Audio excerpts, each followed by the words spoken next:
Hola Fernanda. Hola, ¿cómo andás, Lucía? Bien, ¿Todo ¿vos? bien? Bien, ¿vos Bien, cómo todo estás? bien, por suerte. Muy Me bien, alegro. muy bien. Acá. Bueno, me Mirá que me parece que alegro. está un poquito alto, lo voy a bajar un poquito, para que no quede tan Dale, caretón. Ay, me parece que está bien. Ahí está bien. dale. Que no me queda tan bajo y a su vez no me queda tan... Tan alto. ahí estamos, ahí Ahí estamos. estamos. Bueno, ¿cómo estás vos? ¿Bien? Muy bien. ¿Tus Bueno, me cosas? alegro. Bien, bien acá haciendo esto que me está gustando, así que... Ay, no, no se te escucha. Ahora sí, Ahora sí. perfecto, perfecto. Y ya Bueno. han hecho varias entrevistas, ya hiciste varias. Veo que hiciste Sí, bien. empecé con Cristina Loza. Ah, divino. Después Cristina Bajo y Ana María Bogo, y bueno, ahora vos. Ah, Y ya bueno, qué honor, sí, qué a honor, con estos Graciela recuerdos. Ramos también me contestó, así que. Ah, divina la Gra, somos muy amigas con la Gra también. Ah, mira qué Todas, bueno. bueno, Ana María no la conozco, o sea, la conozco su obra, con ella no he hablado. De hecho, cuando le hemos hecho nota en Babilonia, me parece que siempre se le ha hecho Flor, porque creo que ella es de San Francisco, o me parece que ella es Ana así, María, bien no sé, o sea, sé que es de acá de Córdoba, pero ella está viviendo en Buenos Aires. hace muchos años. Pero Sí. me parece que ella, creo que algo de eso me contó la Flor. Ah, Bueno, no estoy tomando mate, no sé si lo dejo, si no, ningún molesta para la problema. entrevista. Sí, acá vamos a charlar un rato. Dale, dale. Bueno, estuve viendo que sos periodista, bueno, somos colegas, yo también estudié periodismo. Y bueno, te dedicaste muchos años, estuviste en lo que era la mañana de Córdoba. Sí, casi 20 años. En realidad Ah, estuve desde que se fundó hasta ah, que se mira. fundió, digamos. Así por todo el Todo proceso, el sí. trayecto. Entré como pasante, siendo muy joven, a los 21 años, y bueno, digamos, fui creciendo ahí, la verdad que, bueno, los últimos años fueron muy complicados, pero pese a todo, para mí es como un lugar que recuerdo con mucho Ah, cariño, ¿no? Porque es como que, sí, bueno, yo me hice profesionalmente ahí, en ese lugar, y bueno, tengo amigos, de hecho, Babilonia, yo lo fundé en el 2015 con una colega que en realidad venía del ámbito editorial, que bueno, ah, después ella no pudo seguir, de hecho ahora está viviendo en Jujuy, pero y después lo seguí con Flor Berchelonia, Babilonia, que era compañera mía de la mañana, ¿no? O ah. sea, En la es como que mañana estabas en la parte como de cultural y de sí, espectáculo.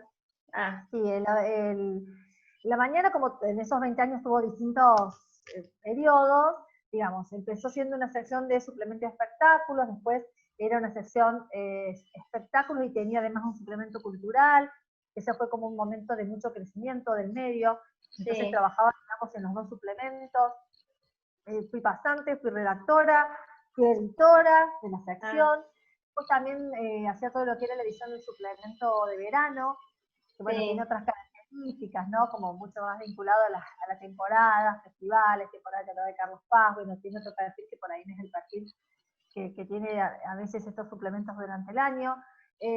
Después también escribí notas para otras secciones, ¿no? Sobre todo sociedad. Pero bueno, siempre como que mi universo fue el periodismo cultural, digamos, y lo sigue Bien. siendo. Yo sigo ejerciendo dentro de lo que es Babilonia Literaria, que si bien está enfocado a la literatura, Sí. también, bueno, trabajamos como algunos contenidos culturales y propuestas de otras disciplinas artísticas. Entonces, siempre ese fue Siempre como mi rodeada de universo. libros.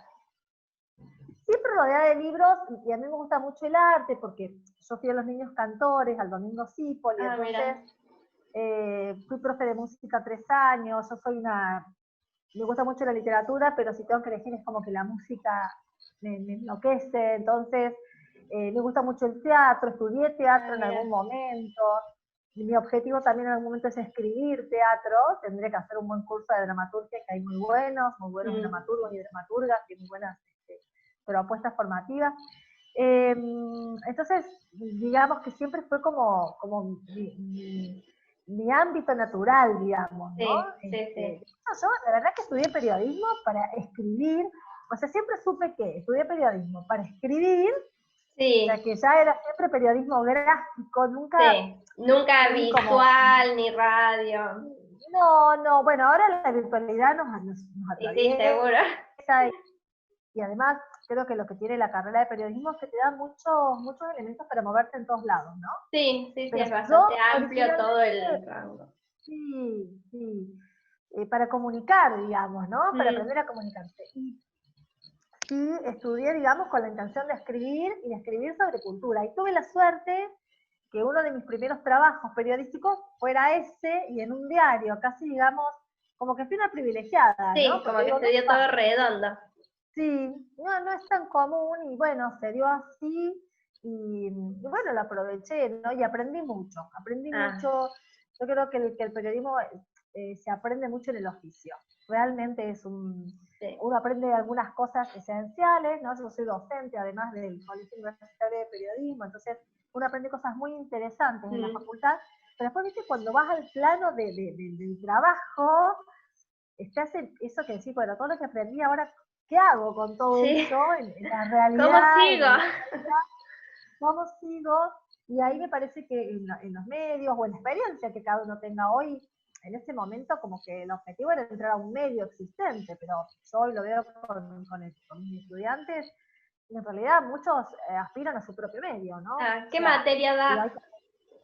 doy 3 materias. En este cuatrimestre doy periodismo y medios, 5, un poco trabajamos sobre un producto gráfico, que yo siempre digo que es como un producto en vías de extinción, pero bueno, es una buena experiencia, Sí. porque los estudiantes y las estudiantes están como mucho más vinculados a la virtualidad. Entonces, bueno, es todo un ejercicio, ¿no? Pensar en los soportes físicos. Y después en la segunda mitad del año, en el segundo cuatrimestre, doy narrativa, que es un taller de escritura vinculado a géneros periodísticos, pero yo trabajo mucho un periodismo narrativo, ¿no? Ah, Me interesa que mis estudiantes puedan encontrar su propio modo de narrar dentro de determinados géneros. Trabajamos mucho lo que es la crónica, el perfil, ¿no? ah, Como sí. géneros que permiten esos giros. Y después doy una materia que es un taller de producción. El taller de producción siempre es como un espacio de experimentación. Cada año es distinto, ¿no? Y cada año hay cosas diferentes que se producen porque la idea es un poco experimentar.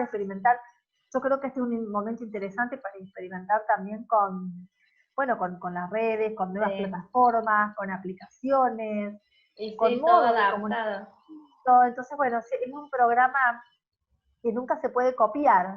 Y Sí. yo creo que vamos a poder generar muchas cosas interesantes para la segunda mitad del año en este contexto, ¿no? Sí. Y Bueno, Babilonia también la tuviste que adaptar a esta parte digital. bueno, Babilonia nació como un medio nativo digital, ¿no? Sí, Desde ese lugar nosotros no nos modificó mucho eso. Sí, Babilonia tiene un área que es de gestión cultural, nosotros trabajamos todo lo que es ciclos, talleres, sí, y es nuestro fuerte, y nuestro fuerte es la presencialidad, porque nosotros ya tenemos toda una comunidad lectora que actividad que hacemos va, la verdad que de una fidelidad que no se ah, puede mira qué bueno. creer. Entonces van a las actividades, ya generan vínculos entre ellas, digo entre ellas, pero la mayoría son mujeres, hay que decirlo también, ¿no? La Sí, mayoría de las que asisten. Tenemos un ciclo ya hace casi 3 años con la librería Rincón Cultural, ah, del, mira. del, del vino, de Rodríguez del Sí, Busto. Después tenemos, bueno, después el año pasado yo estuve como curadora de la Feria del Libro de Córdoba y mm, Flor estuvo trabajando en la producción también de la programación central.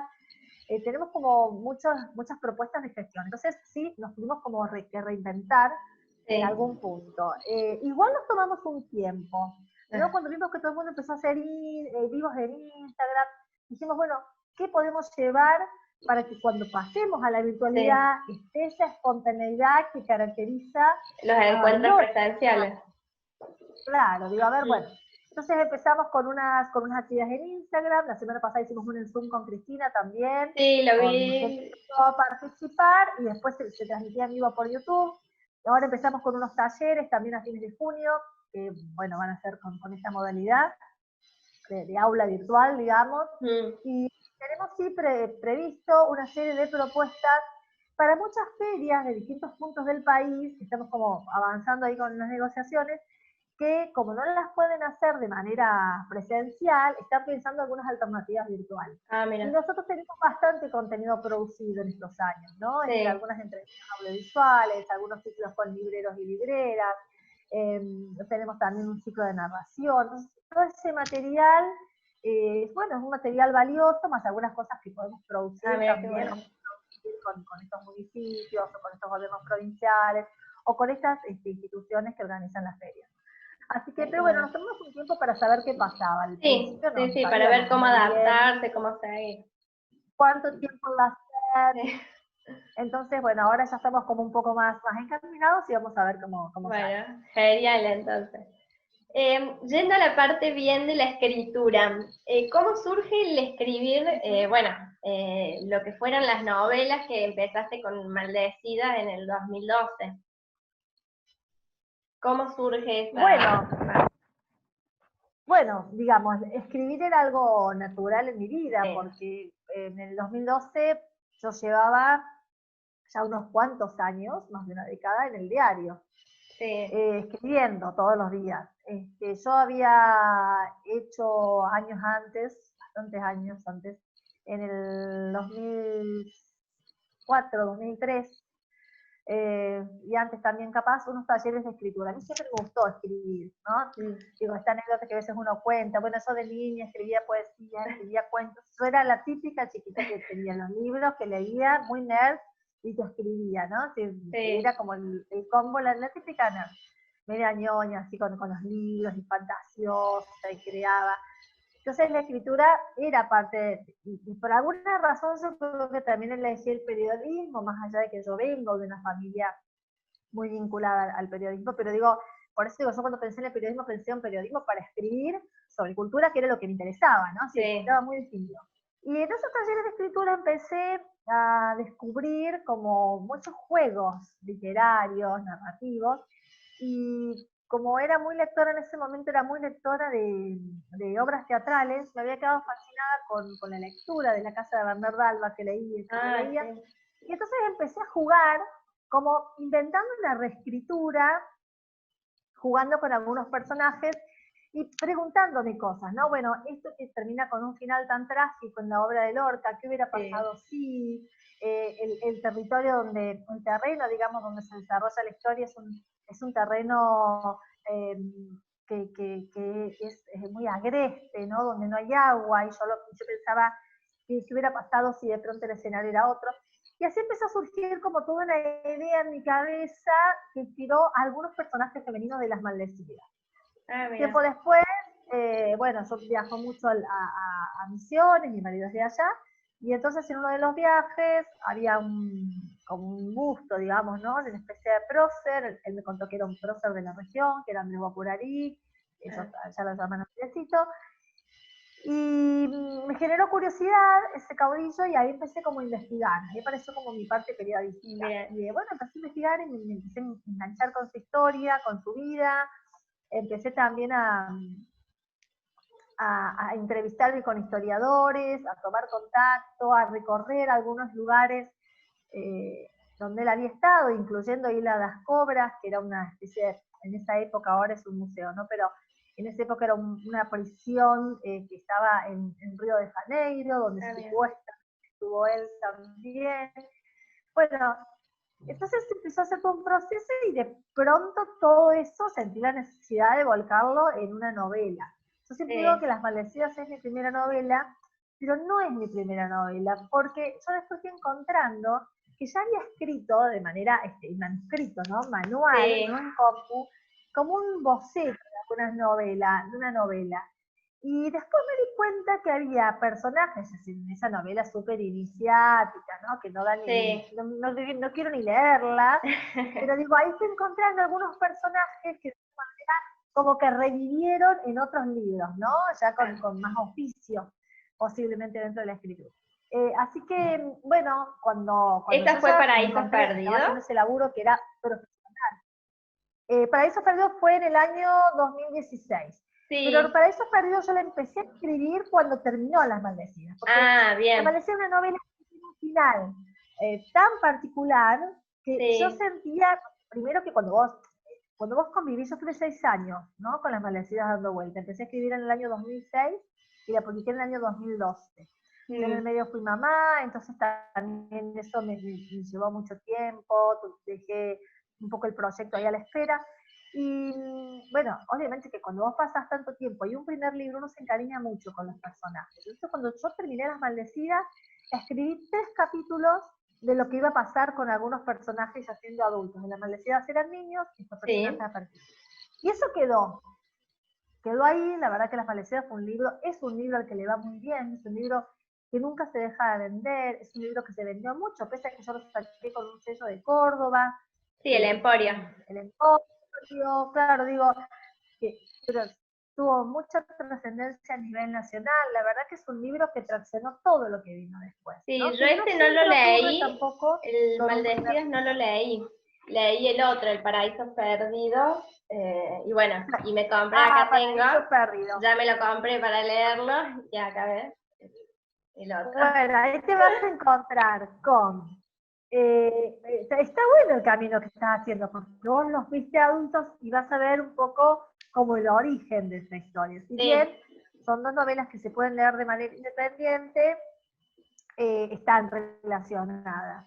Los Paraísos para mí es una novela que es mucho más lenta, pero es una novela que yo adoro porque creo que está muy bien escrita en algún punto, digamos, es que no lo digo como sobre, sino digo que es de mis novelas creo la mejor lograda literariamente, porque tiene personajes muy ricos, un personaje muy contradictorio, como es el portugués, ¿no? Y eso hace que tenga su encanto, ¿no? Como alguien que tiene unos claros oscuros ahí, que un personaje muy perturbado, ¿no? Por su historia, por lo que le pasa, que le cuesta resolver algunas cosas. Entonces, bueno, ese personaje creo que es el personaje que más quiero de todos los que he creado.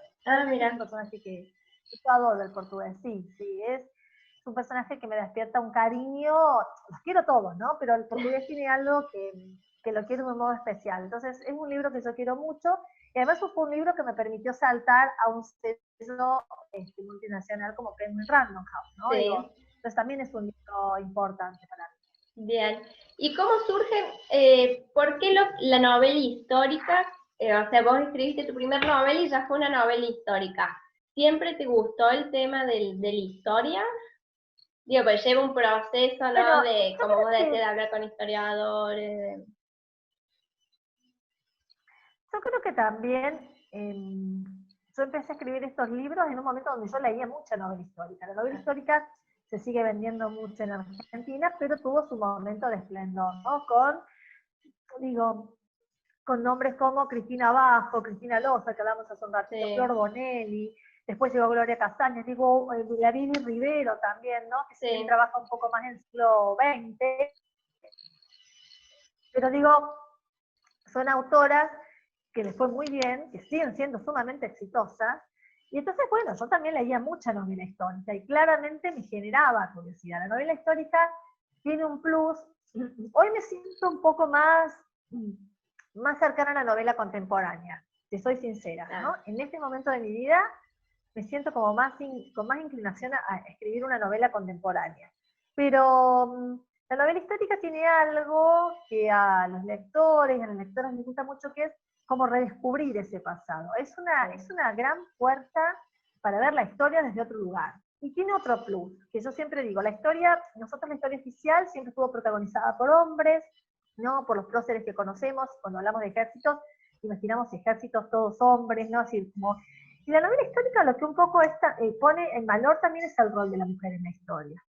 Aun cuando esta mujer no haya participado activamente a lo mejor de la vida pública. Algunos trascendieron con nombre propio, como Mariquita Sánchez de Thompson, como Juana Zurduy, ¿no? Como una Manuela Gorriti, pero otras no en el anonimato. Pero también la novela histórica demuestra que hubo mujeres en el pasado que realmente estaban interesadas por lo que pasaba, política, social, económicamente, en nuestro país, muy comprometidas, que había espías, que había amantes, que había guerreras, ¿no? Que había intelectuales, y que había también mujeres díscolas, porque también nos hicieron creer que, bueno, que la mujer, bueno, aceptaba, sí, la gran mayoría aceptaba muchas veces las imposiciones, pero muchas también, ¿no? Rompieron los moldes, fueron adelantadas, ¿no? Para su época, muy, muy audaces. Entonces, Sí. bueno, me parece que la novela histórica pone en valor eso. Por eso hay muchas autoras mujeres que escriben el género y también Sí. las lectoras del género son mayoritariamente mujeres. Mujeres. Y el plus de la parte romántica, que no, que siempre también El uno amor la siempre, espera en el libro. siempre funciona. Es decir, el amor tiene mala prensa, por decirlo de alguna manera, ¿no? Es decir, las novelas románticas o las novelas histórico-románticas, en este caso, rara vez suelen ser, digamos, no ponderadas, porque no pretendo que sean ponderadas, pero sí por lo menos leídas y consideradas para alguna posible crítica, y no ocurre, ¿no? Ya es como que de entrada es como, se presenta como un género menor. Entonces, me parece que tiene como una mala prensa, también hoy hay todo un Como debate que tiene sobre un el mal género, concepto, ¿no? un preconcepto, ¿no? Como si no fuera válida Exacto. esa. A mí lo que me sorprende es que en ese preconcepto hay mucho desconocimiento, porque es cierto que hay novelas románticas que son pésimas, Sí, y aparte que son todas iguales, y siempre el conflicto es el mismo, y que ya empieza a ser un cliché. Es sí, cierto, sí. eso existe, digo, existe en la novela romántica, existe en el policial y existe Sí, en el cuento existen clásico, todos los géneros, sí. pero también hay cosas muy buenas dentro de la novela Sí, romántica y que también merecen ser leídas con el mismo valor literario. Y algo tiene el amor, porque cuando uno va a los clásicos de la literatura, el amor, el desamor, la muerte, hay como 4 o 5 temas universales que atraviesan los sí. Es clásicos. que sí, están en la vida diaria, Entonces ¿no? digo, De todos. y el amor siempre digo yo que es muy difícil escribir sobre el amor, porque no hay nadie que en algún momento de su vida no haya experimentado el amor. Si vos escribís de un asesino serial, y bueno, Sí. no es que todos los lectores van a ser asesinos seriales, ¿no? Entonces, por ahí uno puede fantasear con algunas cosas de eso. Pero el amor es un sentimiento que todos alguna vez nos enamoramos. Entonces, hay que contarlo para que sea creíble, para que le pasen Sí. cosas, para que el lector pueda creer en la química, ¿no? De esos personajes. Es muy desafiante escribir sobre el amor. Sí.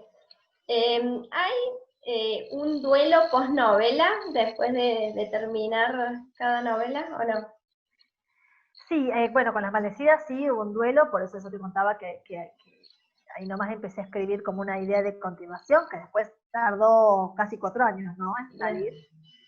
Y después el duelo va siendo cada vez más corto, ¿no? Si uno y además uno también empieza como a tener una ansiedad de terminarlo la novela. Entonces llega un momento que la leíste tantas veces, la editaste tantas veces, la trabajaste tanto que ya llega un momento que no querés escuchar más de los personajes.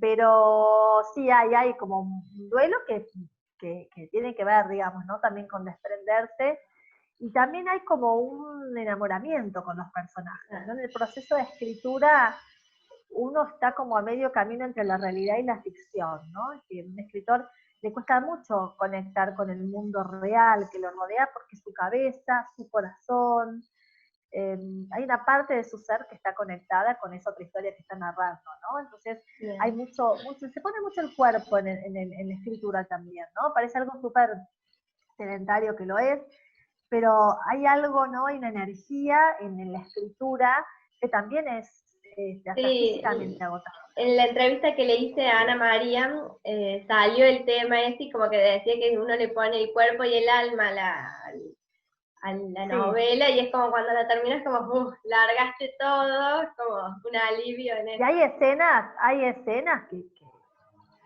que vos decís, basta, no, o sea, vos lo sentís en el cuerpo, ¿no? A mí me pasó, bueno, con Los Paraísos, hay una escena en Los Paraísos que cuando él va a llevar adelante su venganza, ¿no? Y hay Ah, toda una sí, situación con esta familia. Y yo realmente terminé llorando, o sea, realmente físicamente sentía como la angustia y la dicotomía que tenía el personaje, ¿no? Que se empieza a preguntar sí. en qué momento yo pensé que podía llevar adelante una cosa así, yo no soy esa persona. Toda esa contradicción del personaje, yo lo sentía dentro de mí también. Entonces, por eso digo que es muy fuerte, el proceso de escritura también se siente mucho en el cuerpo, muchísimo, sí. Y tu última novela fue La piel no olvida, ¿no? La presentaste este año, me parece, en febrero. El año pasado, en Ah, el febrero año del año pasado. Ah, pasado, 2019 se llama. Con esto de 2019. la cuarentena, Claro, mira, vivo perdida. claro, 2020 como que el fue. 2020 todavía no Sí, tenemos no mucho existe, registro. No todavía no. existe. Y me parece que va a quedar así, ¿no? Como un año ahí, como un año de intermedio Sí. que vivimos a medias. La piel no olvida es un libro que yo hice en el año 2019, a diferencia de un poco de esta especie de trilogía de frontera, digo yo, que conforman Las Maldecidas, El Sacramento y Los Paraísos Perdidos. El Sacramento es una novela también preciosa, muy romántica, la verdad que son unos personajes muy novelescos, ¿no? Es quizá la más novelesca de mis novelas. Sí. Y después yo pasé a trabajar sobre el siglo XX, que me interesaba hacer como un pase, ¿no? Es decir, sentía que ya el 19, por lo menos en novelas, había cumplido un ciclo en mí, y yo había empezado la idea de La piel no olvida, tenía muy en claro los personajes, pero tenía pensado escribir sobre otro hecho histórico, que era la masacre de Napalpí. Y Sí. bueno, cuando empecé a investigar la masacre de Napalpí, ya llevaba bastante investigado, me quise ver qué otros conflictos laborales con la clase obrera, digamos, trabajadora en esa región habían existido antes, y me encontré con todo el conflicto, bueno, de los obreros de la Forestal, que eran muchísimos, porque la Forestal fue una compañía que ocupó unos cuantos kilómetros en todo lo que es la parte del norte de Santa Fe, parte de Chaco, bueno, que fue toda la explotación del Quebracho Colorado, que fundó muchos pueblos, también hay que decirlo, muchos pueblos de los que hoy existen en esa región fueron fundados por la Forestal, pero bueno, que realmente fue como un estado dentro del estado, ¿no? Una compañía que tenía su propia, sus propias redes ferroviarias, su propia policía llegó a tener en su momento, ¿no? Se les pagaba como con unos vales que compraban en los mismos negocios de la Forestal. Había una cosa ahí que era muy común, ¿no? Forma parte de un modelo político-económico propio de la época. Y bueno, en realidad, cuando uno hace este mapa de las tres luchas obreras más significativas, ¿no? con muertos y muy trágicas en Argentina, está esta masacre de los obreros de la Forestal, lo que conocimos como la Patagonia rebelde, ¿no? Sí. Claro, y la Semana Trágica de Buenos Aires. Digo, son como los tres hechos. Y a mí me interesaba mucho, la verdad que me encantó hacer ese trabajo, hablar un poco de la vida también de los hacheros, que tenía otras particularidades, y la historia que yo había pensado para mis personajes encajaba, ¿no? Con ese periodo. Así que nunca conté la masacre de Napalpí, lo cual está genial, porque después lo contó muy bien la Gaby Exilar en una novela, así que y creo que hicimos un buen acuerdo, y yo trabajé un poco, sí, toda la investigación fue medio al vicio, porque nunca conté lo de la masacre de Napalpí, y sí esto bueno, que es, la verdad que es un tema muy interesante, sumamente interesante. Pasó algo increíble, hace 2 o 3 días recibí el mensaje de una lectora que me contaba que su abuelo había sido capataz, ¿no? De la Forestal. Y que obviamente su abuelo había sido además un hijo ilegítimo, o sea que tenía una historia medio parecida a la de Dimas, el personaje de La piel no olvida. Amaba la Forestal porque le había dado la oportunidad de ser alguien, ¿no? Y yo le decía, claro, la Forestal genera odio y amores, pero ellos, sus nietos, con el tiempo, podían ser conscientes de lo que había sido esa historia de explotación, ¿no? Pero además me cuenta después que la hermana de su madre se había enamorado de un muchacho, le habían dado un beso en un puente que estaba ahí en Guillermina, el padre los había descubierto, no le gustaba el candidato, la castiga y los separa.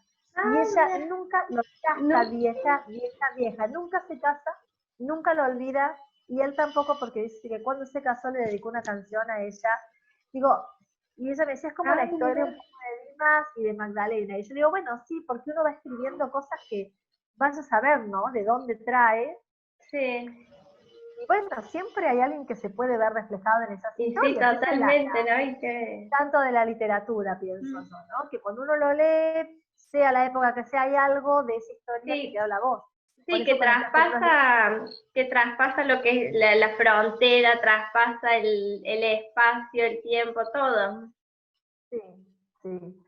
Pero bueno, fue muy lindo recibir ese mensaje, sí, la verdad que sí. Mira qué bueno. ¿Y ahora estás escribiendo algo o no?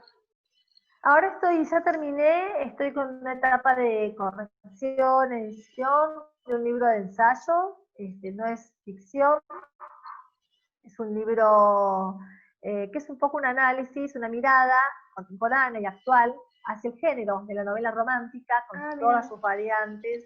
La novela romántica tiene muchas variantes, la histórica. Estoy trabajando en eso, un libro de entrevistas, un libro de análisis. Bueno, es un libro que tiene otras características.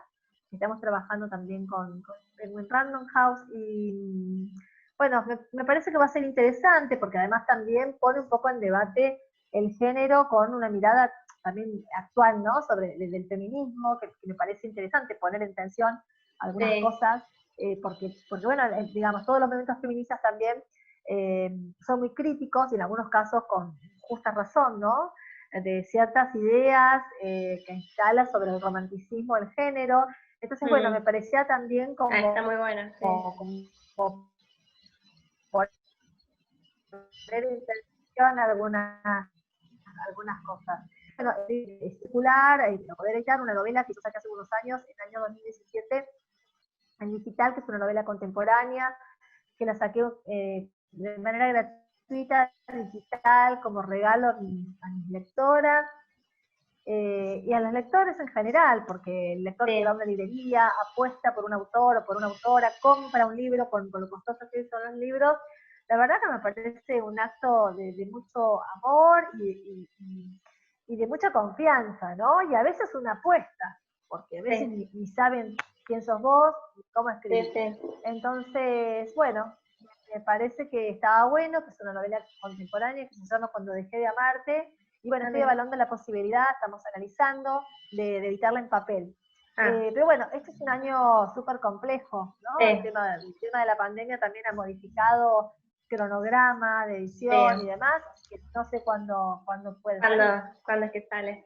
Y bueno, para ir terminando, bueno, habrás visto que en el Instagram tratamos siempre de recomendar lecturas y a cada entrevistada le he hecho la misma pregunta. ¿Qué libro recomendarías? Es difícil, puede ser uno, dos, lo que quieras, pero... A ver, déjame pensar un poco. Bueno, la verdad que no lo preparé, pero hay un libro que me gusta mucho, de una autora que me gusta mucho, que es Griselda Gambaro, siempre lo recomiendo, es un libro muy profundo, que se llama El mar que nos trajo. Es un libro de historia de inmigrantes y de alguna manera me parece que tiene, entiendo yo, no sé si todo, pero unas cuantas cosas como autobiográficas de Griselda Gambaro, y es una autora exquisita ella, ¿no? Una autora que siempre es preciosa. Y después, yo soy muy fan de Liliana Bodoc, es otra autora que me encanta.